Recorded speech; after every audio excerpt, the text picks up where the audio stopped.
The dust is yet to settle on Amuwo-Odofin demolition of February 2017, as one of the many families affected has come out to say the Lagos state government overstepped its boundaries by pulling down their fences and destroying their gardens and fish pond. Stay on. The Amuwo-Odofin demolition exercise appears to have left on its trail tales of ruin and possibly a looming danger, as the remains of the exercise litter everywhere. Dirt built up in several streets we visited, and former shop owners whose containers were taken off the estate have now resorted to operating from temporary sheds, as a few others just leave their goods unprotected. For this victim, who operates a barbing salon, the quest to survive has brought him to where he now does business. A movie claims has affected his finance. When you are using container, you have to get a lot of customers because some big men used to come because we furnish inside the container, so it looks beautiful and it attracts some customers to come in. But now, you can see what I'm using, canopy. Although people are coming, but not just a little kills that are coming to cut their hair. So, but now, even the adults, they go outside, so to go and have their hair cut. But if government can assist us, because although I came here to rent shop, but there is not much money for me to go and rent another shop outside. So also is the case of this lady. It has affected me in the sense that the rent that I collect on the container, it has stopped.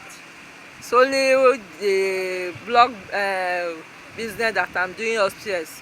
That one is the only one that I'm doing now. No more any other finance. While most of those affected may have been in the wrong, one family feels unjustly victimized by the Lagos state government. Right, one of the pipes is totally destroyed. The pond used to sit here. The Ogunlades on plot 5, house 62 claims they were one of the 3 private resident owners who had acquired the property before the estate began. Olumide, one of the sons of the landlord, gives an insight into what happened on the day the bulldozers visited them. The demolition started February 6th, which was a Monday. All right, and they actually demolished some of the things here, but they left us alone. Now, of course, I had no inkling, I had no thing that who were going to be next. One, it was not an illegal, it was not a container, it was not an additional structure, but it was a private building that has history and has documents to back it up. So I had no inkling. I just got a call. They are demolishing your thing. It's not possible. Are you sure it must be the illegal containers and things that the government said they were going to demolish and actually gave notice for? Only to come home and I saw this, and I didn't even know where to start from. Efforts, he claimed, had been made to reach out to the Lagos state government, yet not much had been achieved, as excuses and counter-excuses are presented. Immediately when I got the news and I came and I saw it, I quickly went to get a photographer and he took snack pics of the demolition, from the pond that was demolished, to the borehole, to the fence, to the other garden at the other side, and area pics, all sorts of pics. Collected it, wrote a petition, included the necessary documents, the title deed, the survey plan, the lease, attached everything, and submitted it to the office of the governor, Lagos State of His Excellency, Governor Amuwo-Odofin, because this house had no business being demolished in the first place. The matriarch of the family presents documents to back up claims which she feels has been trampled on. In 1975, he got an allocation for a plot of land in this layout, which was then a low-density layout, whereby owners or winners of the plot could be the whole houses of their choice. So, he commenced development on the property, and in 1982 or thereabout, another governor No, before 1982, another governor came in. That was Alhaji Jakonde. Everything, the valuable trees we planted there, not for any commercial purpose, just for being environmental friendly. They destroyed everything and left. So we felt so, in fact, we were so bewildered. So we wrote a petition. And mercifully, Alhaji Jakonde is still alive. So we took this matter and said, Alhaji, this is what we are facing. How could they come and destroy a property? Property that has been in existence before they ever dreamt of all this, before they ever put all these structures they are talking about, all the drains, all what, nothing was here. It was just a piece of land that was allocated to people. So Alhaji Jakonde felt that way too. And he wrote a covering letter to back up our claim. He wrote it directly to the governor. We took this letter to the governor's office. And, well, bureaucracy, we were asked to come back. We went back. They told us the letter has been sent to our environment. We went to our environment. Environment eventually said they posted it to LBIC.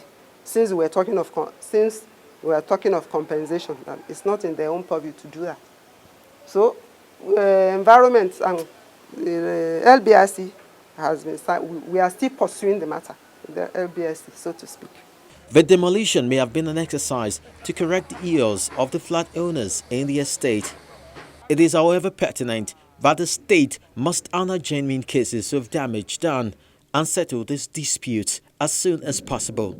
Finally, while the estate is being fenced round, proper security must be provided to keep the residents from falling prey to marauders who may want to feast on the porous nature of the estate as it currently stands.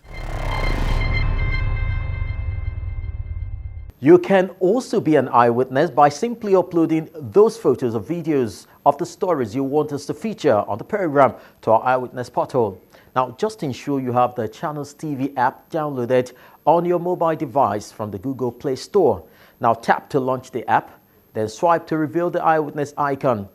Then you need to follow instructions on how to get your materials uploaded. Now, let's see some of those you already sent for the week.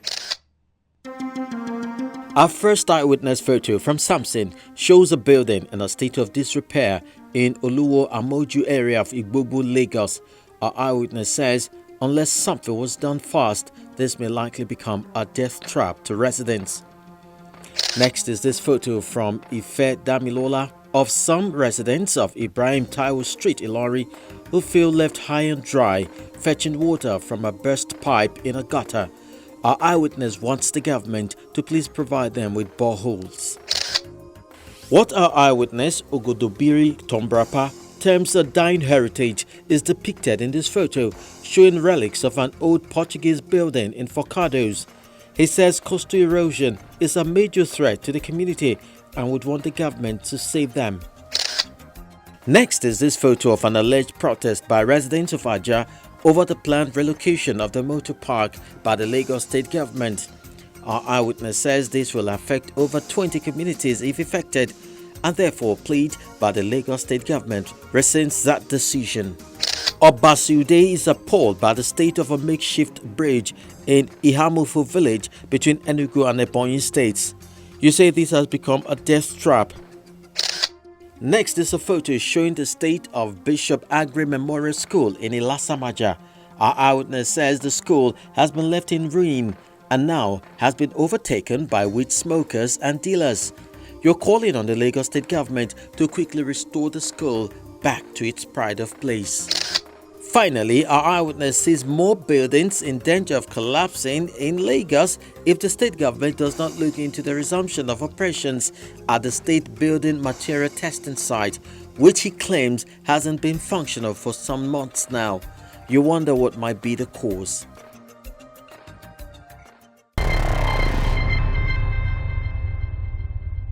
Those are the pictures and videos. Do keep them coming. And one more thing, while sending, do add a form of contact such as email or phone numbers so we can get in touch with you as soon as possible. Till next week when the program makes a return, I'm Chris Alems and I promise I'll keep my eyes on you. Bye-bye.